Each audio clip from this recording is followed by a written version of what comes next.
Welcome back, everybody, to another episode of The Development Project.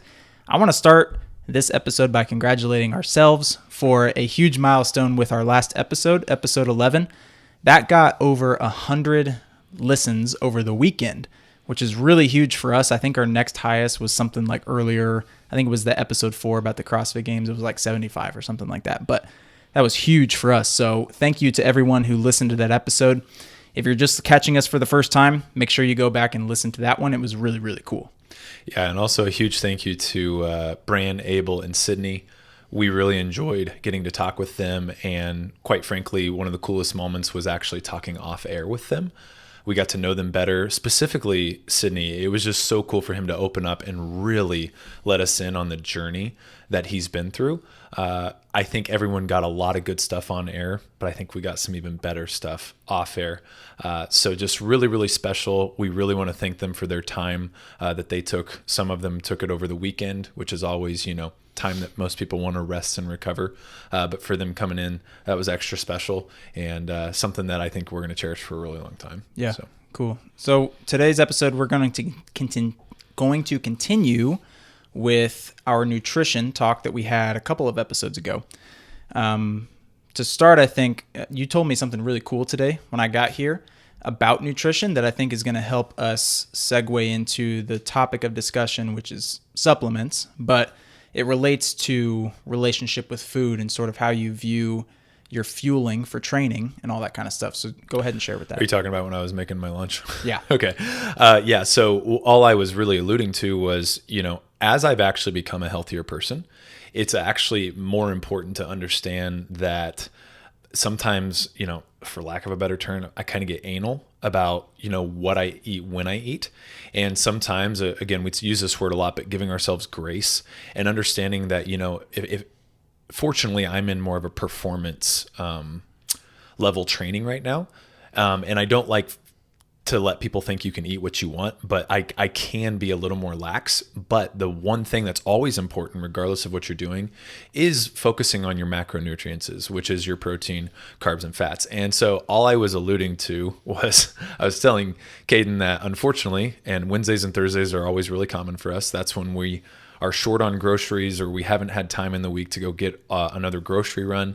And I found out that I did not have the vegetables that I thought I had, and I did not have the fruits, two very specific things that we talked about last time. And understanding that it's okay. Do I have good, healthy carbs in the form of a starch? Do I have some healthy fats? Do I have some healthy protein? I did. And I made just kind of a hodgepodge of a meal because today is one of those days. It doesn't happen often, but I have a 2-a-day today. And so for me, it's just about getting fuel in again, right? I trained earlier today. We're doing this. I needed to get fuel in. I'm going to go back and train some people, and then I'm going to finish my training for the day. So it's just understanding that, am I still getting the macros that I needed, and it's still going to help fuel me correctly for the rest of my workouts today and later tonight when I have time.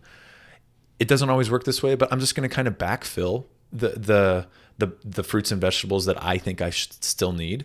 I'll make sure I get those later tonight. Yeah. You just had like a couple of grilled chicken breasts on some toast. Yeah, that's basically it. And some coconut oil, for some fat. So I still have yet to put coconut oil on toast, and I really should do that. Yeah. I remember you talking to me about coconut oil, whatever the differences were that you described. Unrefined and refined. Versus like the flavor and stuff. Mm-hmm. And I looked at what I had in my cabinet, and it just says pure coconut oil. So that's bad. Most likely pure coconut oil is generally a refined oil. Okay. It needs to say virgin, extra virgin is even better. But if it says virgin coconut oil, there should be somewhere on there that says unrefined, but I would double check and make sure if it says pure, there should be some kind of label on there that says refined, unrefined, virgin, but generally pure means that it's still a refined oil. Okay. So we want unrefined, virgin oil. Cool. Yeah. Awesome. I like that. Okay. So the topic of today is supplements, mainly around how they help us with performance. I would say in general, most average people, average fitnessers, good old adult PEers, they're not really going to need to use too many supplements because if they're getting enough of what they need in their diet, they might not need to supplement too much, especially if they're not training a whole bunch throughout the day. I would say maybe the one that I could argue for that is protein, if people are having a hard time getting their protein in throughout the day. But on top of that, there are some other types of things that more advanced fitness people like to consume because they feel like it gives them an edge or it makes them better in the gym somehow. You have a lot more experience with taking supplements and finding the right ones than I do. So I kind of want to moderate this conversation and get your perspective on it because I'm just like, I don't do supplements that much anyway. So I'm going to sort of act as the voice of the people and just ask questions and see where we go from there. So for you, what are the supplements that you take? And give us some quick reasons behind why you take them. Yeah, let's quickly recap. So supplements, just like what we talked about in our last episode, there are macronutrients that I would say are still supplement form. And then there's micronutrients that are supplement form. So for me, I don't really take a fat supplement, but if I did, I'll get to that in a second. But MCT oil is probably the most popular, a medium chain triglyceride fat that can still be used for high intensity energy. And that's another topic, but that's one. Another one is just a powder of some kind that's a carbohydrate, which is generally some kind of waxy maize starch or sugar. And then you also have a mixture of proteins, egg protein, casein protein, whey protein, all kinds of stuff, vegan protein from a plant or soy. So there's plenty that you can supplement with. That's your macro level stuff. The only two that I do is a whey protein isolate specifically, and I do a hydrolyze. So it's even more pure and more down to the highest percentage of actual protein that you're digesting. And then I do Vitargo, which is, again, it's just a waxy maize starch that really gets into the blood, really gets into the muscles quickly for energy, recovery, those kinds of things. And the reasons I take those very specifically is for the time in my life. And I just said it, I'm training at a very high level right now. I did just turn 32, the clock's ticking, whatever. But I'm still trying to compete at a high level for me. That we'll put it that way, a high level for me. And the number one thing is for people out there, I'm not just a person who trains. I work at a gym. I'm there all the time. And that's not to feel sorry for myself. I'm trying to paint a picture that I'm literally in my same four walls almost all day. Imagine if you worked at your place of wherever you work, and let's say it's a 9 to 5, but let's say you also meet people there for lunch, and let's say you do something beforehand. Maybe you have a group of people that you meet because you have a like interest in the morning, and then you also work out there. Imagine just not leaving the parking lot in the same building for the entire day. It's different. People who leave work and go somewhere, you might make a stop home. Someone who doesn't do anything or isn't going anywhere before work, you have time for breakfast. I do not.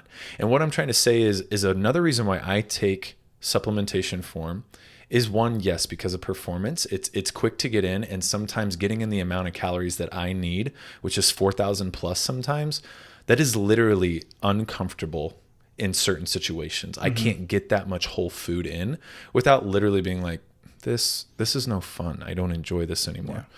And then secondly, it's actually out of the respect for my clients or my members. And some people are going to laugh. They still see me. Sometimes I do have to eat my dinner. Like on a Tuesday and Thursday, I work 5:30 a.m. to 7:30 p.m. Very few breaks. I'm going to have to eat my dinner or breakfast there sometimes, but I try not to. And what I'm saying is I would rather have a shaker cup that I'm taking swigs out of and going and placing down while I'm talking to someone instead of having my food be up in their face while I'm trying to talk with them. And then my breath smells like who knows what, so those are my macro supplements that I supplement with right now. My micro supplements, I'm going to try to count them. So four of them I probably take. So I take a magnesium and I take a zinc supplement. They are completely separate from one another, and I'll get into that here in a second. I take an omega, so a fish oil supplement, and then actually that might be creatine. I do take creatine. Sorry, that's so that's still the performance side, but that could be something that we talk about too.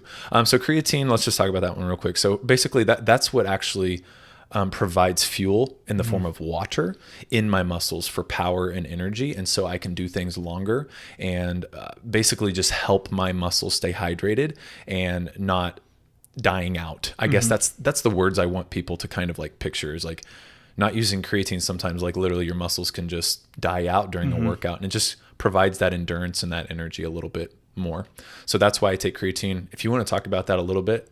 Yeah, I mean, go ahead. For all you science nerds out there like, who really want to know why creatine works, and creatine's one of like, I would say, one of the more studied supplements, has a lot of research that backs it, and it works. So if you're interested in trying that, do it, because you actually will see some benefit. But Tristan gave a really good, simple explanation. It hydrates the muscle and gives it energy. How that works is, everyone who's taken a science class have heard of ATP. That's our energy molecule. That's what helps our muscles contract. When you take creatine, your body stores it as phosphocreatine in your muscles.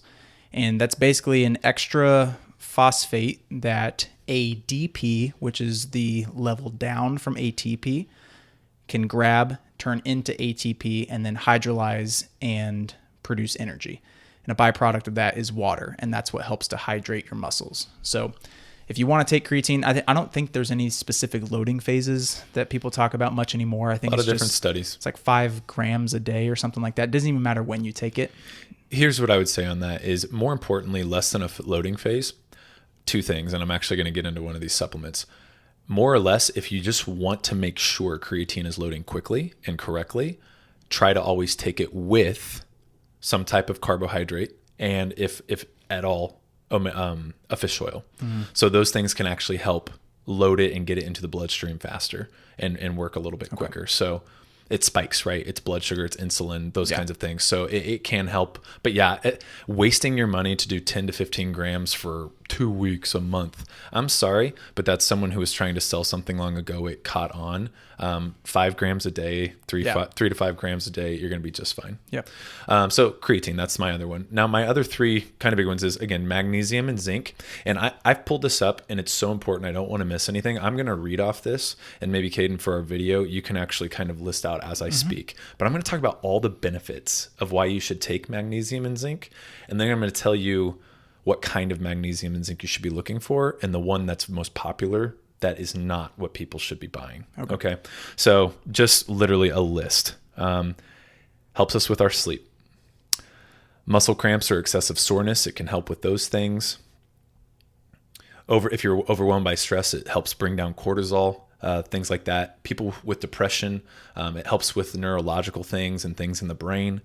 High blood sugar or pre-diabetic, it can help with insulin levels and how we digest food and all kinds of things. High blood pressure.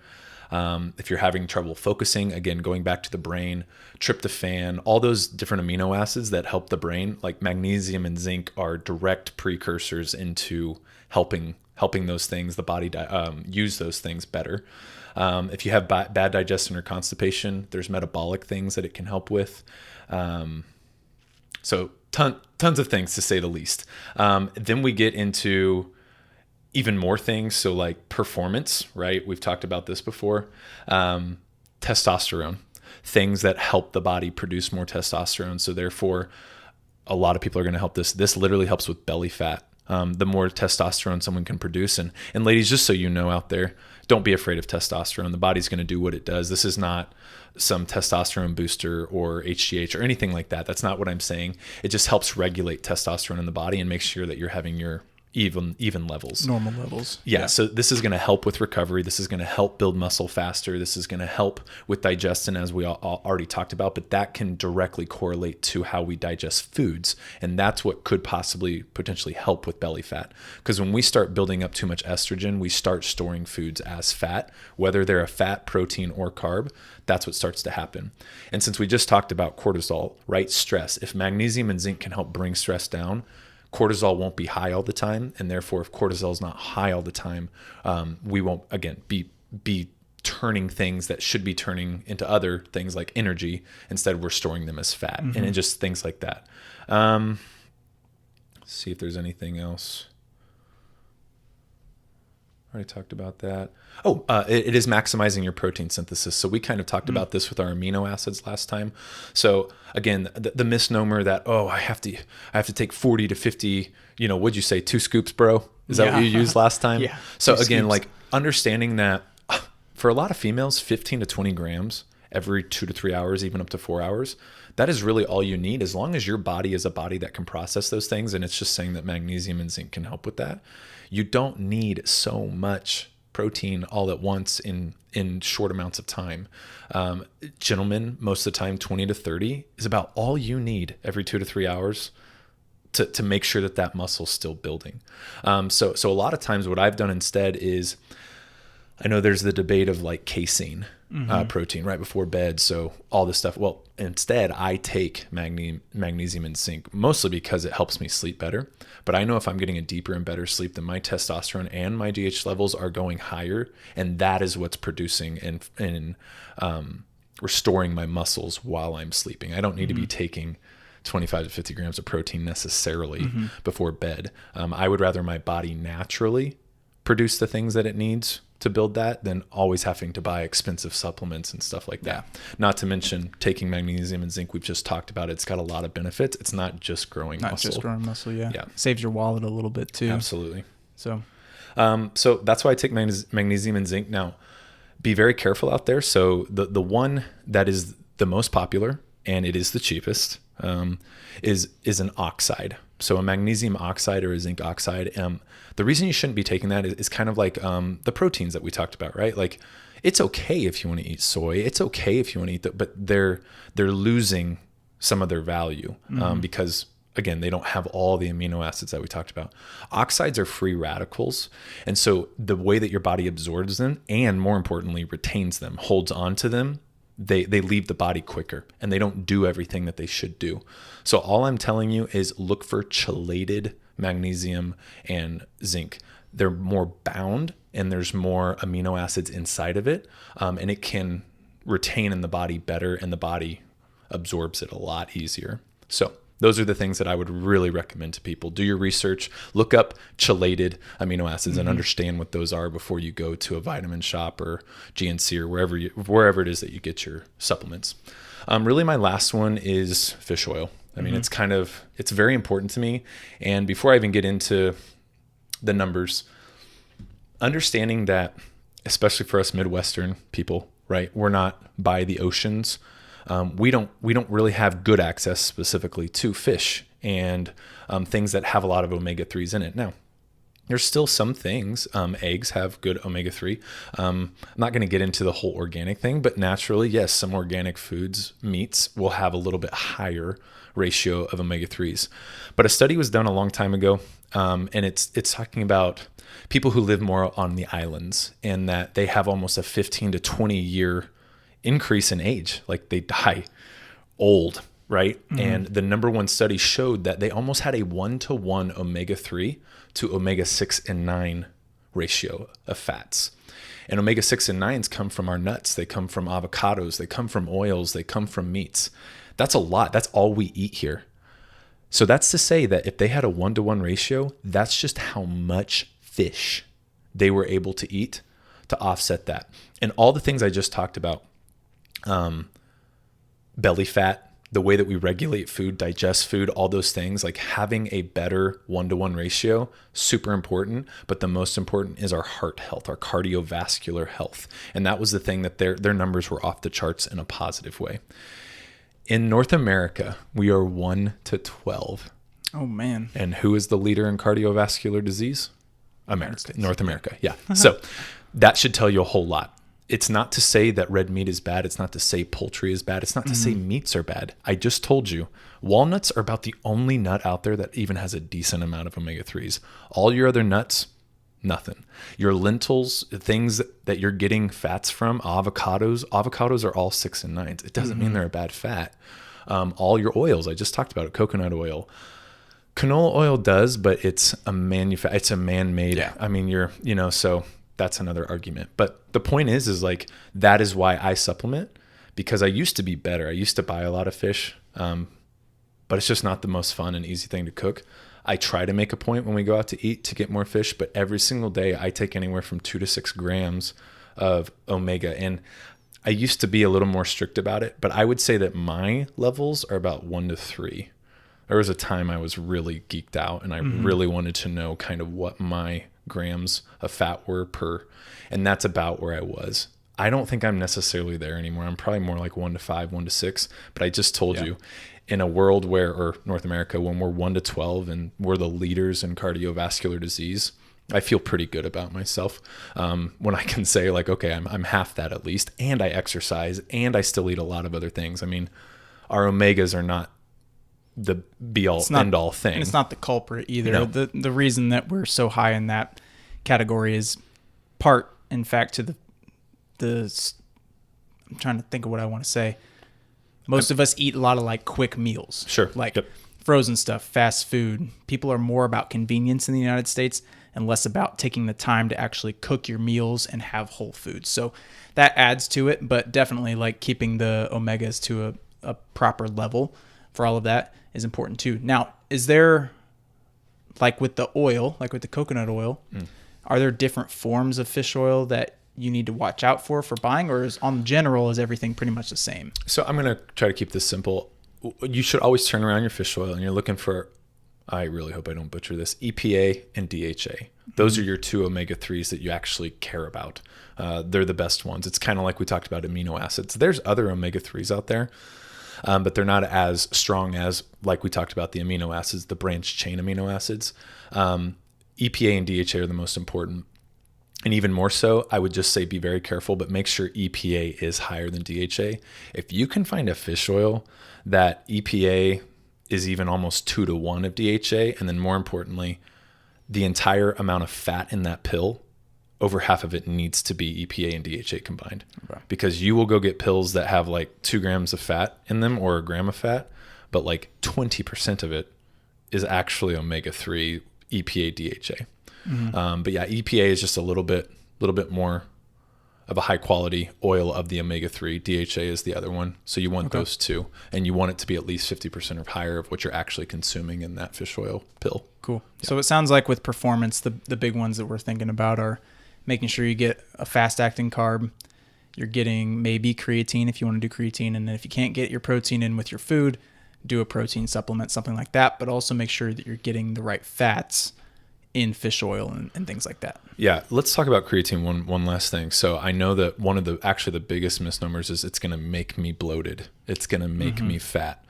I think that this will actually be a good segue into what I want to talk about a friend that messaged us. The way you train and the way you eat is how your body's going to look. And I can't say that enough. Creatine is for the muscle. It's not for your belly or your excess skin. That's not where that comes from. So understanding it is simply helping the muscle. Now it's your job as the athlete. If you want a lower body fat percentage, your nutrition needs to reflect that. Your training needs to reflect that. Naturally, if you want to be a stronger person, it's not saying you have to be big, but if you actually want your muscles to grow, well, then I'm going to assume that you're going to eat and you're going to train in a way to make those things bigger. It doesn't always mean you have to be fat or overweight or add excess fat. It's hard not to do that while being stronger.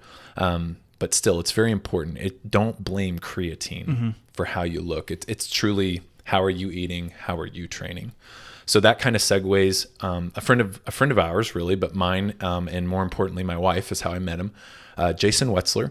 He tagged us on Instagram, asking us a question, and he really wanted to do us a favor and say, hey, can you answer this question for all the peeps out there so they can see what you guys talk about and improve what you know. And he asked a specific question about RP, and for those of you who don't know, Renaissance periodization. So it's an eating template. They're doing amazing work. They work with a lot of games athletes, a lot of athletes outside of CrossFit. Super great company. Seen it, had friends do it. My wife has done it. Everything. Every time I've seen great results from them. So they do an awesome job. Point is, he specifically picked their template to lose weight. So their cutting fat template. Loss one. Yeah, their fat loss one. And his question is he lost weight on it. He got the results that he wanted. And then after losing weight, he started to do a strength program. Now, that's not RP. That was his training program. He decided to now switch to a training program where he wanted to build strength. But he continued to eat the fat loss or cutting template. And here's what he said. He said that he started to gain weight back. Still following the template, but changed his program training-wise. And here's one of two things. Either one, people need to understand that the way he was eating was already at a calorie deficit. And if he wasn't doing the strength program, I would have to believe that his training was reflecting the weight loss, meaning he was probably spending more time in the gym, doing more conditioning, high rep stuff, those kinds of things, which is naturally going to burn more calories. So you're putting yourself even more at a calorie deficit, which I have no doubt he lost weight. He got the results he wanted. What I would assume. Yeah. Now, secondly, even though he's still probably not eating enough calories on that template to gain substantial amount of weight, substantial amount of muscle back, once he moved to the strength program, I'm sure there was still enough calories in there to start building back the muscle that possibly he actually might have lost. And so we all know that muscle does weigh more than fat. So that's the big one to say right there. Number 2, we went back to, if his training beforehand was also to reflect that he wanted to lose weight, now he's doing a program that doesn't. Here's the differences that you can start to see. How long is your strength program from a time basis? 30 minutes? An hour? Is it as intense? Is the time under tension? My point is he's not burning as many calories doing a strength program as he is doing a conditioning, cardio, whatever you want to call it, program. So 2 things. He's not losing as much water. He's retaining it probably more. 2, he's not burning as many calories. And since he's not burning as many calories, now his deficit really isn't there. And believe it or not, it actually, the fuel he's using from the template is really actually starting to build muscle. Now he'll get to a point where he needs to change his template because he's going to have to, or he's going to start losing weight in a bad way. But that's really the answer. The only other things, and maybe you can allude to it too, Caden, but like my only other things would be, did you change when you started working out during the day? Those things can always play a factor. And then I know RP kind of lets you choose your vegetables, choose certain things. They don't say you have to eat rice, you have to eat broccoli, blah, blah, blah, blah, blah. So is your sodium and potassium levels maybe a little bit different too? But we just alluded to, if you're not sweating as much, you're going to retain water a little bit more. And if you're on a strength program, let's go back to supplements. Are you taking creatine now? Or are you taking it before? It's just going to hold on to those things a little bit more. So yeah, and the way that the templates are set up too is that because I've done both the muscle gain one and the fat loss one before, and it sets it up to where you get to choose how you structure your meals based on when you train. So it's got like, if you train first thing in the morning, this is how you're going to eat throughout the day. If you train last at the end of the day, this is how you eat. So depending on when he trains and what he does with his meals and quality of food, how he's doing that. Plus, I do know that they recommend that you have a specific amount of carbohydrates in the middle of your workouts. So I'm going to assume on the fat loss one, if your intensity is high enough, it's probably going to be asking you for more carbs. I don't know for sure. I don't have the template in front of me, but my assumption is that they're going to want you to have more carbs to match that intensity. So if you're sticking with that same program, but now you're bringing your intensity down and you're only doing specific lifts for strength, and you're still intaking those carbohydrates, you may not be using all of those in your workouts, and the rest is going to be stored as weight, as extra weight or extra fat. So that's my assumption, just based on how that's set up. That's a good insight, yeah. Aside from that, I don't know if there's anything you really want to add. You asked basically what I took, but the small things that I would tell people out there, depending on where you live, depending on what your activity or lifestyle is, maybe you're around sun, maybe you're not. So the one last thing I would kind of say is vitamin D is definitely very important. Bone health, skin health, all those different things. And so if you're not getting out regularly and getting sun, if you're not outside, those kinds of things, I would probably say vitamin D should probably happen.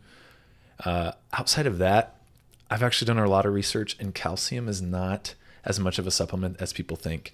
If you could just get more like functional training, and by that I just mean like compound lifts and actually putting stress on your joints, which I know people are like, oh, no, you should be putting stress on your joints and stuff like that to build to build that strength. So I've actually done a lot of studies, and if there's one out there or read a lot of studies, calcium is kind of the overuse. I think people take too much of it. It's not something you need to have as much as you think.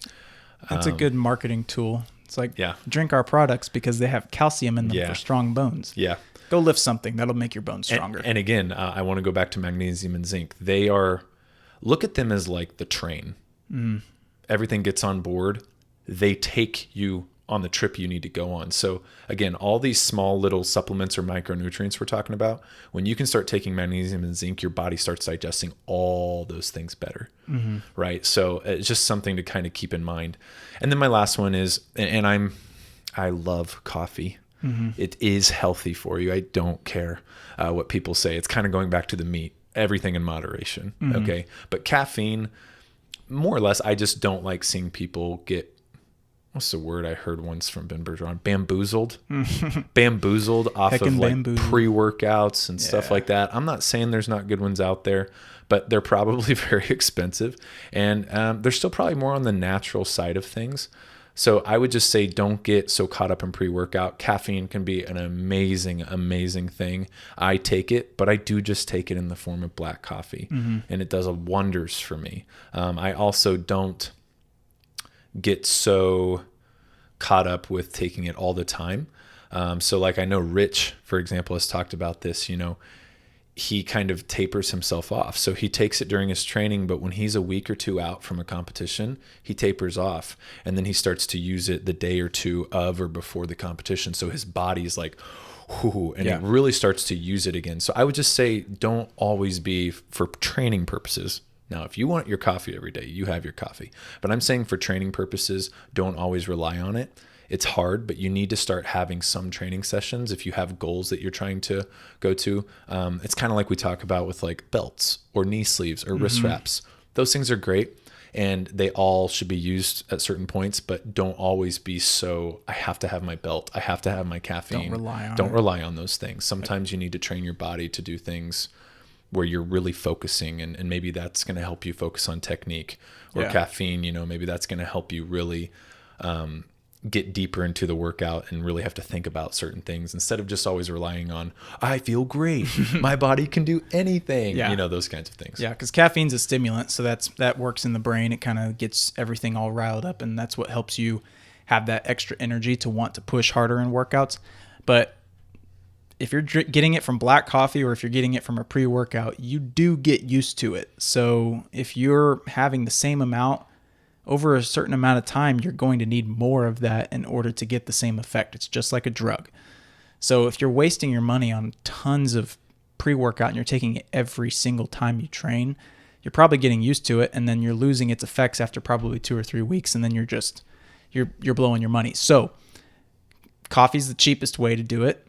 But I would still say be sparing with it. Don't have too much. And if you have a certain amount over a short period of time, taper off a little bit, then come back on. See if that helps your body sort of regulate that. You don't want to rely on it too much. Tapering is the key word there. I hope everyone heard Caden say that. So don't cold turkey it one way or the other.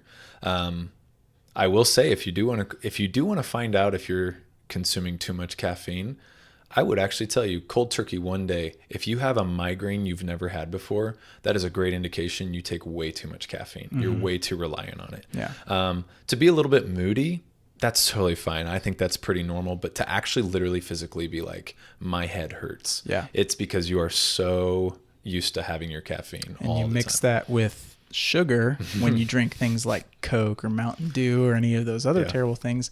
Yeah. I've seen it happen to people. They stop drinking that stuff. They're like, oh, I need to stop drinking this, so I'm just going to stop. They have a horrible day the day after. Maybe even multiple days. And it's because they're so used to drinking 4 or 5 of these things in a day, and it's messing with you. Yeah. So we said this about strawberries. It's like, try one strawberry. Once you do that, let's try strawberry and broccoli flour. If you're drinking 5 Mountain Dews, you need to start by drinking 4, and then 3, and then 2, and then 1, and then get off. Stuff like that. Same with even coffee. Coffee's great, but too much of it can be a bad About thing. The normal amount of caffeine that you can take in a day is around 400 milligrams, and a cup of coffee has about 95 to 100. So if you drink 4 cups of coffee in the morning, that's it. No more for training. So space that out. If you're like my dad, he drinks a whole pot in a day, every single day, and then you end up with kidney stones. So be careful. Oh, man. Be careful, kids. Yeah, I think that's perfect. I think that was a nice, quick way to cap off that nutrition talk that we had, fill it in with the supplements and get that information out there. Is there anything else that you want to add? Nope. That's good for me. Okay, Cool. Thank you guys for listening. Please give us a 5-star rating on iTunes. Leave us a review. Leave us some comments. Shoot us a message if you have any questions about anything. And we will catch you in the next one.